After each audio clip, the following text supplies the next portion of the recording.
د جاپان ځانګړي استازي له طالبانو د ښځو تحصیل په اړه معلومات غوښتي. سلام درنو لیدونکو، ستړي مشئ. چیرې مو زموږ یوټیوب چینل نوي سبسکرایب کړی نو د تازه پر وخت دقیقو خبرونو مطالبه لپاره یې در سره سبسکرایب کړئ. د افغانستان لپاره د جاپان ځانګړي استازي په کابل کې د طالبانو د حکومت لوړو زده کړو سرپرست وزیر سره په کتنه کې د نجونو د لوړو زده کړو په برخه کې معلومات غوښتي. دا خبره د طالبانو لوړو زده کړو وزارت ویان حافظ ضیاء الله هاشمي په خپل ټویټر پاڼه خبره کړې. د نوموړي د معلوماتو له مخې جاپاني استازي کانوشیک ناګواکا چې په افغانستان کې د جاپان سفیر تاکشای اوګډا هم ورسره و، له مولوي ندا محمد ندیم سره کتلي دي.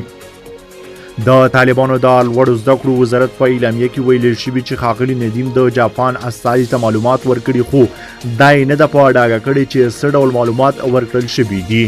په افغانستان کې له شپږم ټولګي پورته د نجونو پر ښوونځیو او لوړ زده کړو له بندیز نه ډېر وخت تیر شو، خو د طالبانو حکومت ډېر وخت د دې لنډمهالي بندیز یو له لاملونو د شرایطو نامناسب والی بللی دی. خو د طالبانو لوړو زده کړو وزارت د جاپاني ځانګړي استازي خبرې داسې راخیستې دي.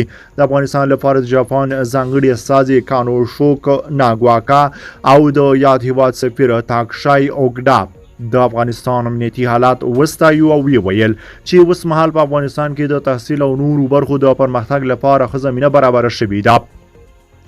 لوړو زده کړو وزارت د نجونو زده کړو په تړاو د دې لیدنې ډېرې خبرې نه دي خپرې کړي او یوازې همدومره وایي د افغانستان لپاره د جاپان ځانګړي استازي په تحصیلي ډګر کې له افغانستان سره د مرستې ژمنه وکړه او د ښځو د تحصیل په اړه معلومات وغوښتل.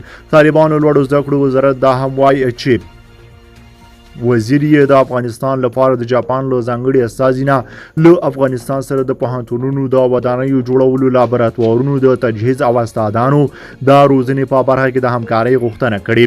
بلخوا افغان نجونې محصلانې د طالبانو حکومت پړ بولي چې دوی ته قانع کوونکی ځواب نه لري او بیا ورسره کړي ژمنې ماتوي.